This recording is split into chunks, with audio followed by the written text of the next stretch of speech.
दोस्तों मैं हूं रणधीर सिंह। स्वागत है मेरे चैनल में। आज फिर लेकर आ गया हूं बॉलीवुड से जुड़े हुए कुछ गर्मा-गर्म खबर। मैं आज इस वीडियो में बताऊंगा कि आज के दिन बॉलीवुड में से जुड़े हुए कौन सी ऐसी खबरें हैं जो आप लोगों को जानना चाहिए। आपके जो पसंदीदा एक्टर्स हैं, एक्ट्रेस हैं या पसंदीदा मूवीज हैं, इस सब के बारे में इस वीडियो में बताऊंगा और कुछ गॉसिप भी चर्चा करूंगा जो कि चर्चा में बने रहते हैं, ट्रेंड करते हैं सोशल मीडिया पे। तो सारे बने रहिए, पूरा का पूरा वीडियो देखिए और एंजॉय कीजिए। तो 60 कर लगे हैं, तो अब जो फिल्म का जो 2 घंटे 44 मिनट और जो 52 सेकंड का देखेंगे, तो अब ये मूवी है। इसके अलावा पहलगाम जो आतंकी हमला था, उसके ऊपर एक फिल्म बनने जा रही है, जिसको आपने सुना होगा कि विवेक अग्निहोत्री जो है वो फिल्म को डायरेक्ट कर रहे हैं और उनका और प्रोडक्शन कंपनी देखेंगे तो एक टीसीज है और उनका जो बुद्धा के जो उनका अपना प्रोडक्शन कंपनी है, दोनों मिलकर फिल्म बना रहे हैं। और फिल्म में वरुण धवन को कास्ट किया जा सकता है, क्योंकि ऐसी खबरें आ रही है कि वरुण धवन को कहानी सुनाई गई और देखना होगा कि वरुण धवन को ये पिक्चर की कहानी पसंद आती है कि नहीं।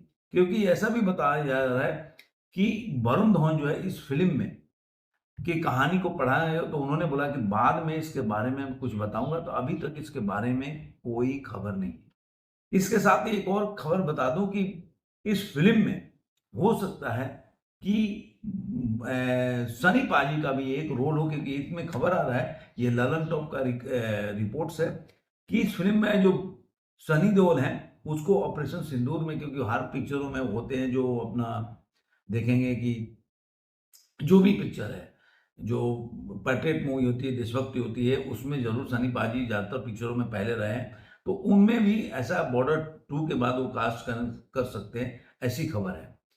तो इसके बाद टॉक्सिक, आप जानते हैं कि टॉक्सिक जो 19 मार्च को रिलीज हुई, लेकिन टॉक्सिक के फैंस के लिए एक एक बोल सकते हैं सेटबैक है कि हो सकता है कि इसका जो डेट्स है वो टल जाए, ये रूमर्स चल रहा था। लेकिन अब इस पे तारा सुतारिया जो इसके एक्ट्रेस हैं, उन्होंने बोला कि नहीं, ये फिल्म जो है 4 जून को ही रिलीज होगी। 4 जून 2026 को ही रिलीज होने वाली है। तो जिस तरह से आप देखेंगे कि टॉक्सिक की एक कहानी है, जो कहानी के बारे में भी बता दूं कि ये कहानी ऐसा है कि निकी नोवाक से बात करते हुए यश ने कहा कि टॉक्सिक की कहानी एक अवधारणा बहुत ही परतदार है। यह एक सामान्य गैंगस्टर फिल्म नहीं है। यह एक गैंगस्टर फिल्म की तरह दिखेगी जिसमें बहुत सारा एक्शन है, लेकिन इसमें गहरी मनोवैज्ञानिक है। यह मानव जीवन के कुछ बहुत ही दिलचस्प पहलुओं को दर्शाती है।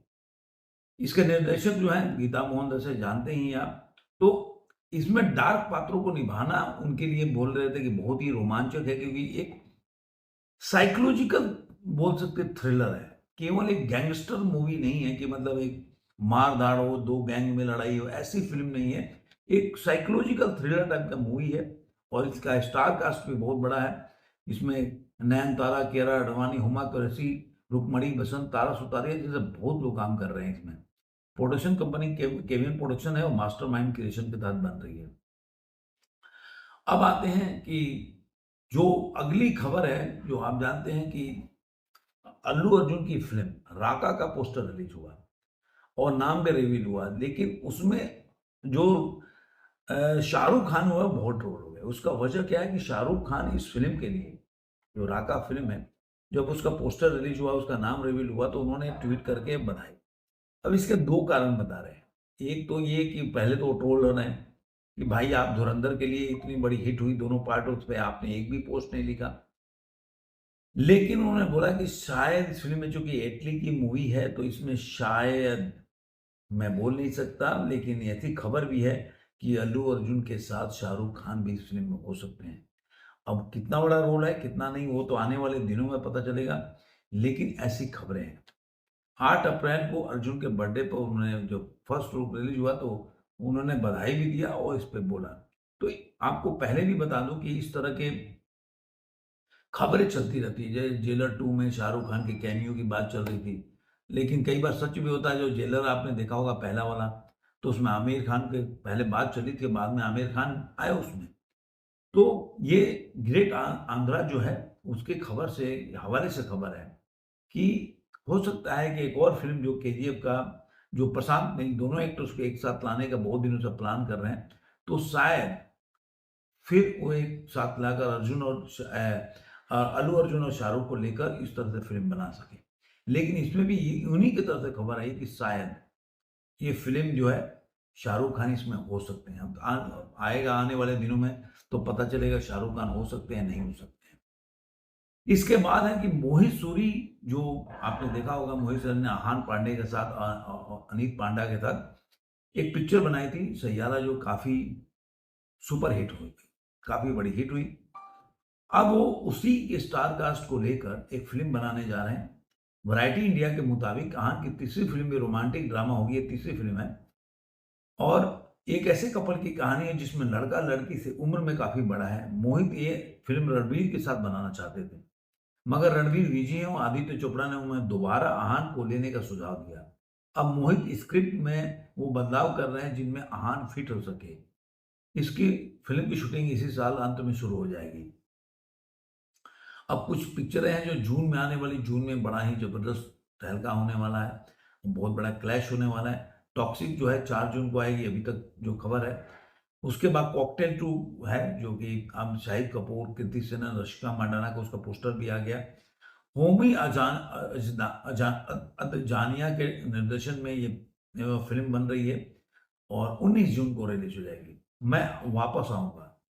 मैं ये पिक्चर जो है इम्तियाज अली डायरेक्ट कर रहे हैं इस फिल्म को। दिलजीत दोसांझ, नसरुद्दीन शाह, वेदांग रैना और शबरी बाग का फिल्म है। ये भी 12 जून को रिलीज होगी। उसके बाद वेलकम टू जंगल 26 जून को रिलीज होने वाली है, जिसमें बहुत बड़ा स्टार कास्ट है। नाम अक्षय कुमार, संजय दत्त, सुनील शेट्टी, अरशद वारसी, प्रशीर राव, बहुत है। तो जून में बहुत बड़ा एक तहलका होने वाला है। इसके बाद आता है सनी पाजी की खबर। सनी पाजी की क्या दहाड़ से खौफ खा गए खातिरदार, ऐसी खबर आ रही है। क्या है? क्योंकि आप जानते हैं कि सनी पाजी की मूवी जो है लाहौर 1947 13 अगस्त को रिलीज हो रही है और 13 अगस्त को रिलीज हो रही है। उसी 14 अगस्त को जो कार्तिक आर्यन और जो करण जौहर की मूवी है नागजिला, वो भी रिलीज हो रही है। अब ये आ रहा है खबर कि इस मूवी के क्लैश से शायद वो घबरा गया है, जिसकी वजह से वो फिल्म के डेट को आगे बढ़ा दिया। अब वो 2027 में रिलीज होगी और इसका पुष्टि कौन करता है? तरण आदर्श ने एक पोस्ट किया, Kartik Aaryan Naagzilla release date locked Valentine day 2027, Dharma production and Mahaveer Jain film upcoming Naagzilla, एक creature comedy starring Kartik Aaryan set to release on 12 February 2027। तो ये उन्होंने इसकी पुष्टि भी कर दी। अब देखते हैं कि 14 अगस्त को जो रिलीज होने वाली है, 12 फरवरी को लगी, तो क्या होगा क्या नहीं होगा, तो आने वाले दिनों में पता चलेगा जब पिक्चर रिलीज होगी तो हिट होगी। इसके बाद एक खबर है कि सनी पाजी धर्म पाजी जो है, धर्म पाजी के ऊपर एक जो बॉबी देओल का स्टेटमेंट आया, वो बड़ा बात है कि अब वो उन्होंने बोला कि जब से धर्म पाजी गए हैं तो जो उनकी बहन है ईशा और आना के साथ वो काफी करीब आ गए। उन्होंने बोला कि जब धर्मपाल जी थे, मतलब पापा थे, तो उतना परिवार की फीलिंग नहीं होती थी, लेकिन आज के टाइम में देखिए परिवार की बहुत जरूरत होती है। तो इसलिए हम दोनों लोग दोनों फैमिली काफी करीब आ गए धर्मपाल जी के बाद जाने के बाद। उसके शाहरुख खान और संजय लीला भंसाली एक बार फिर एक साथ आ रहे हैं। जी हाँ, देवदास करने के 24 साल के बाद। आपको याद होगा देवदास आया था, जैकी श्रॉफ थे और उसमें शाहरुख खान थे। ये फिल्म 24 साल पहले आई थी, काफी बड़ी हिट थी और उस देवदास से तुलना किया जाता है। देवदास पहले भी बन चुकी है, एक दिलीप साहब के टाइम पे बना था, एक के एल सहगल थे, वो देवदास में काम किया। मेरे बाबा बहुत बड़े फैन थे, वो पिक्चर देखे थे, वो के एल सहगल के बहुत बड़े फैन। तो उनकी पिक्चर आई है ये, उस पे देवदास आई थी। अब 24 साल बाद शाहरुख खान और जो संजय लीला भंसाली एक बार और फिल्म बनाने जा रहे हैं और इसमें एक रोमांटिक कहानी है, लेकिन इसमें शाहरुख खान का कहना है कि वो ऐसा फिल्म करना चाहते हैं जिसमें कि जो 50 साल का वो लुक्स है वैसे ही वो दिखे, वो मैच्योर व्यक्ति के रूप में दिखे, ऐसा फिल्म करना चाहते हैं। तो अब उन्होंने कहानी ऐसी है कि शाहरुख खान एक ऐसे शख्स का किरदार निभाएंगे जो बेहद कठिन दौर से गुजर रहा है। इसी जद्दोजहद के बीच उसकी मुलाकात एक ऐसी महिला से होती है जो अपना स्टार्टअप चला रही है, और फिर दोनों में एक दूसरे से प्यार हो जाता है। ये फिल्म की कहानी है। और एक और बड़ी खबर है, जो लोग जॉन अब्राहम के बहुत बड़े फैन हैं और जो लोग फोर्स 1 फोर्स 2 देखे हैं, वो लोग फोर्स 3 का जरूर इंतजार कर रहे होंगे। तो उनके लिए बहुत ही बड़ी न्यूज़ है। उसका पोस्टर भी रिलीज हो गया है फोर्स 3 का। जॉन अब्राहम और हर्षवर्धन राणे का एक मतलब एक केवल आप देखिए, पहले कॉमिक बुक आते थे, तो कॉमिक बुक का जो स्टाइल है ना, पोस्टर होते थे वैसे हैं।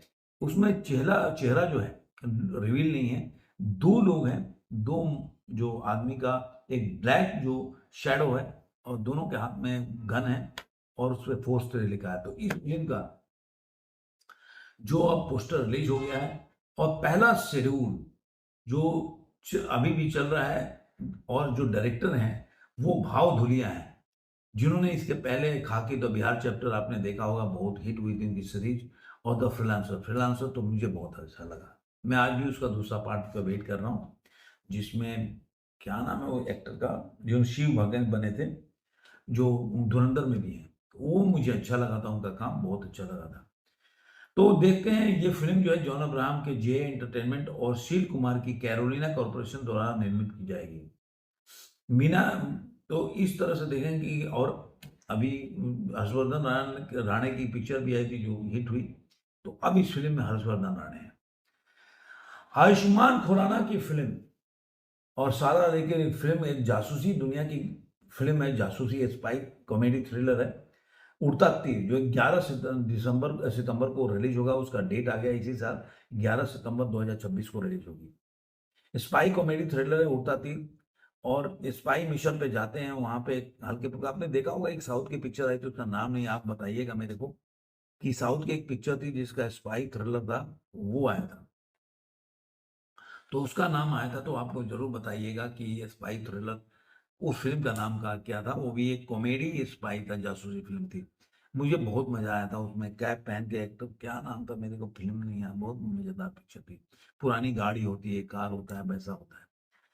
तो अब इसके पहले भी उनका एक और पिक्चर आ रहा है, पति पत्नी और वो दो में नजर आने वाले हैं, जो कि 11 मई को इसी साल ही रिलीज होने वाली है। इस फिल्म के डायरेक्टर हैं आकाश एक कौशिक, और उन्होंने खुद ही कहानी भी लिखी है। प्रोडक्शन में करण जौहर, आधार पूनावाला, अपूर्वा मेहता और गुनीत गोगा कपूर जो हैं इस फिल्म के प्रोजेक्ट से जुड़े हुए हैं। इसके बाद बहुत बड़ी एक और खबर है। ये खबर है कि ये आप गॉसिप बोल सकते हैं कि कंगना रनावत ने दीपिका पादुकोणे को सपोर्ट किया है। जी हाँ दोस्तों, जो कंगना रनावत, एक देखा जाएगा कि दीपिका के कभी भी सपोर्टर नहीं, उन्होंने बहुत बड़ा एक उनके समर्थन में स्टेटमेंट बोला है। उन्होंने कहा कि दीपिका जो भी स्थिति में है वो अपने दम पर हासिल की हैं, वो इसलिए उनके शर्तों का सम्मान किया जाना चाहिए। और क्या बात है, आपको पता होगा कि दीपिका ने 8 घंटे के शर्त पे कई पिक्चरें छोड़ दी। उन्होंने मांग की कि शूटिंग शेड्यूल निर्धारित समय के भीतर ही रखा जाना चाहिए। इसका कई लोगों ने विरोध भी किया, कई लोगों ने मीम्स भी बनाए, कई लोग इसको ट्रोल भी किए। लेकिन अब कंगना रनावत इसके सपोर्ट में आई। उन्होंने बोला कि वो जहाँ भी है अपने मतलब मेहनत से पहुंची है, और उनका अगर ये इच्छा है तो उसको ज़रूर सम्मान करना चाहिए। बहुत दिनों से ये चीज़ें चल रही हैं कि लंबे समय से कि वर्किंग जो वर्क्स है फिल्म इंडस्ट्री में, उसका शेड्यूल को तय होना चाहिए। बड़े-बड़े स्टार तो टीवी में काम करते हैं, वो तो 2-2 3-3 दिन सेट पे पड़े रहते हैं, उसकी वजह से उनकी फिजिकल कंडीशन खराब हो जाती है, इस तरह की बातें। ये रामायण और यश, दो ऐसी चीजें हैं जो आपने रामायण का जो जिसने भी टीजर देखा होगा कि यश का उसमें जबरदस्त एंट्री होता है अंत में रावण के रूप में। और इसी ऊपर नमी जो नितेश तिवारी हैं, उन्होंने रामायण के ऊपर ये भी बात बोला था कि हमारे फिल्म में रामायण में रावण का किरदार ऐसा नहीं है जो केवल विलन है, उसके हर पहलू को दिखाया जाएगा कि वो ज्ञानी होते हुए, भक्त होते हुए भी अगर अहंकार हो जाता है, तो कैसे उस एक तरह से अहंकार होने के बाद उसका सब कुछ नाश हो जाता है। तो उस तरह से रामायण में रावण के हर पहलू को, जीवन की भावनाओं को दिखाया जाएगा। उन्होंने यश ने इस बारे में बोला कि रावण के 10 सिर थे, तो उन्होंने बोला कि इसके ऊपर खुलासा मैं करूँगा नहीं। जब आप इसे देखेंगे तो यह फ़िल्म के सबसे रोमांचक हिस्सों में से एक होगा कि उसके 10 सिर थे, ये बहुत ही दिलचस्प होगा। और नमित मल्होत्रा ने रावण के पुष्पक विमान के बारे में बात किया। उन्होंने कहा कि हमें ना सिर्फ़ उसका लुक और फ़ील बल्कि उसकी फ़िज़िक्स और उसके मैकेनिज़्म को भी बारीकी से तैयार करना पड़ा ताकि वो असली ऑब्जेक्ट की तरह दिखें। रावण के किरदार को खुद के लिए कैसे तैयार किया उसने बताया कि मैंने सोचा कि रावण जब ये करता होगा तो क्या सोचता होगा, कैसे उसके बारे में सोचता होगा, ये सब वो जो है उन्होंने बताया कि इस तरह से मैंने रावण के किरदार को उस तरह से तैयारी की थी फ़िल्म के करने के लिए। तो देखें अब ज़्यादा टाइम तो है नहीं फ़िल्म आने में, तो फ़िल्म आएगी तो पता चलेगा कि भाई रावण जो है कैसा है और राम जी का कैरेक्टर कैसा है, और ट्रेलर अगर आएगा फुल फ्लेजेड तो मज़ा आएगा देखने। कुछ लोग डेज़ी जो होते हैं फ़िल्म में बने के लिए कुछ ना कुछ बोलते रहते हैं, उसमें से एक डेज़ी शाह है। अब देखिए फ़िल्म में कास्टिंग काउच ये सब तो नोन फैक्ट है, बहुत लोग जानते भी हैं और बहुत लोग आज जो भी बड़े-बड़े फ़िल्में पाए हैं और उसके पीछे का कारण है अननोन फैक्ट नहीं बोलेंगे इसको, नोन फैक्ट में उसमें जाना नहीं चाहते। लेकिन कुछ लोग ऐसे होते हैं जैसे डेज़ी शाह ने इसके बारे में कहा कि एक साउथ इंडियन फ़िल्म मेकर, उन्होंने नाम नहीं बताया, एक कास्टिंग सेशन के दौरान गलत तरीके से छुआ तो उसका असर महसूस किया। उन्होंने नाम बताया कि उन्होंने नाम नहीं बताया। बोले कि 6-7 लड़की आई थी, उन्होंने गलत तरीके से छुआ, जो आज भी मैं कहीं भी जाती हूँ तो कोई मुझे छूता है तो उससे मुझे डर लगता है। मैं मसाज इसलिए नहीं करवाती, अब सुनते चलिए, क्योंकि मुझे किसी का छूना पसंद नहीं है। पता नहीं क्या ही बोले अभी इसके बारे में, आप सोचते रहिए। सलमान खान की मातृभूमि के बाद जो मूवी आने वाली है, जो दिल राजू प्रोड्यूस कर रहे हैं और वामसी पेडिपल्ली जो हैं डायरेक्ट कर रहे हैं, उसका शेड्यूल आ गया है। और ये 1, 2, 3 तेलुगु के रिपोर्ट के माने तो शूटिंग का पहला शेड्यूल है, वो 18 मई से 4 मई के बीच में चलेगा, जो कि गोरेगांव में एक भव्य सेट तैयार किया गया है। और यहाँ पे एक विंटेज सॉन्ग को शूट किया जाएगा। अब ये किसी रीमेक सॉन्ग होगा या नए गाना होगा तो पता नहीं।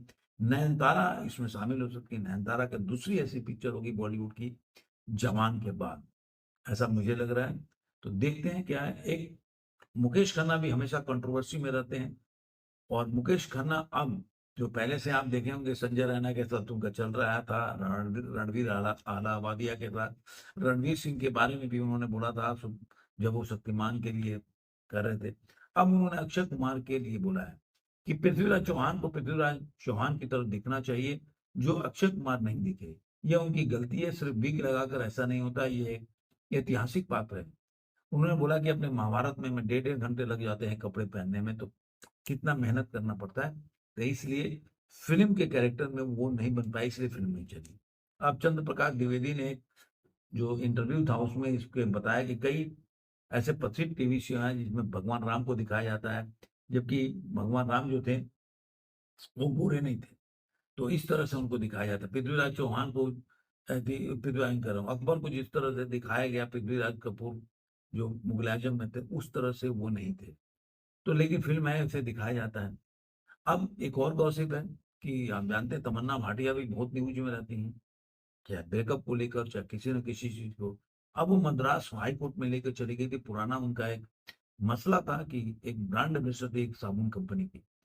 उन्होंने 1 करोड़ का उस पे हर्जाना का दाखिल किया था। लेकिन अभी कोर्ट की तरफ से जो न्यायमूर्ति पी. मुरुगन हैं और गोविंदराजन हैं, उनके तरफ से बड़ा ही झटका मिला है।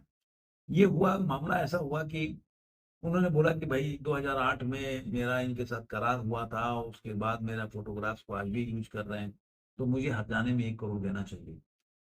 लेकिन पावर पो सोप्स जो का उनका कहना है, जो पावर सोप जिनका वो ऐड करती थी कि भाई जब 2008 में करार हुआ था सिर्फ़ 1 लाख रुपए पे हुआ था, और उस समय वो कुछ भी नहीं। आज वो बोल रही हैं कि मैं मेरी वज़ह से साबुन का मार्केट बढ़ गया, वैल्यू बढ़ गया। तो 2008 में तो मैं भी नहीं जानता था। तो उस समय उनका एक गाना आया था, वो क्या नाम था उसका बंदे का, जो अभिजीत सावंत के गाने में वो थी। तो इस तरह से उनको बाद में जो न्यायाधीश थे, उन्होंने इसका दोनों का पक्ष सुना। उन्होंने बोला, न्यायमूर्ति रविंद्र ने, कि वादी ने अविश्वसनीय और अस्वीकार्य सबूतों के आधार पर यह मुकदमा दायर की, इसलिए वो अपनी मांग गई शर्त पाने के लिए मामला साबित करने में असमर्थ है। इसके चलते जो अपील है वो खारिज कर दी। तो ये खबर थी। उसके अलावा देखेंगे तो बिहार में सम्राट चौधरी जो है वो बिहार के सीएम बन गए, जो मुख्यमंत्री।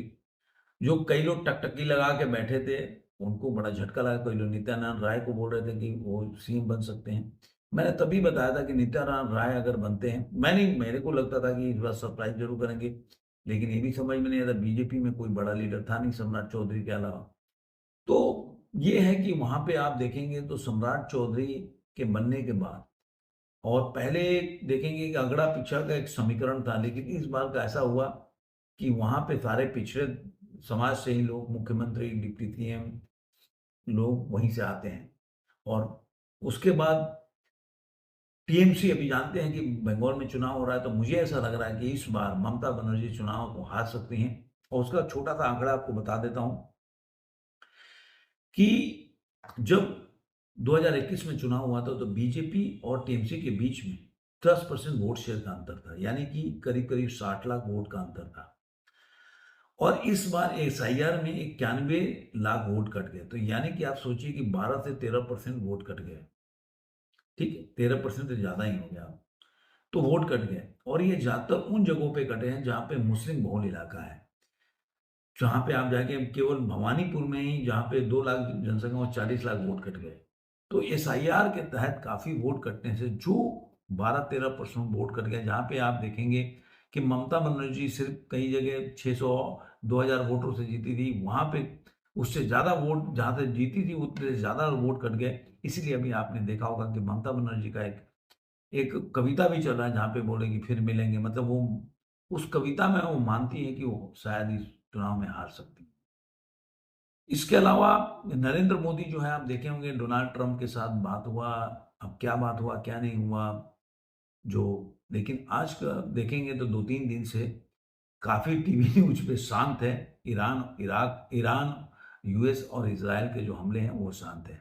अभी महिला आरक्षण का चल रहा है, 16 से इस पे जो महिला आरक्षण है उस पे जो डिलिमिटेशन के साथ 33% महिलाओं को जो पार्लियामेंट में दिया जाएगा जगह, उसके पे बहस चल रहा है। 2-3 दिन स्पेशल जो है पार्लियामेंट का वो बुलाया गया है, और 2-3 दिन चलेगा। इसको डिलिमिटेशन जो विपक्षी दल है उसका विरोध कर रहे हैं, और सरकार जो है वो जानती है कि महिलाओं का वोट बहुत महत्वपूर्ण है। अगर चुनाव में ऐसे ही होगा, कई जगह महिलाएं बहुत वोकल होकर वोट देती हैं, जैसे बंगाल है, तो उनको चुनावी फायदा हुआ है। लेकिन फायदा के अलावा एक और चीज है, ये 2000 देखेंगे 4 या 6 से ये मामला जो है ये पार्लियामेंट में आया, लेकिन कांग्रेस ने इसके ऊपर कोई कार्रवाई नहीं की, और ये ऐसे ही ठंडे बस्ते में रहा। और इसी वजह से आप देखेंगे कि ये महिला बिल आज तक पास नहीं हो पाया। तो देखते हैं आपको ये वीडियो कैसा लगा, जरूर कमेंट बताइए। फिर मिलेंगे किसी और वीडियो में। आज के लिए।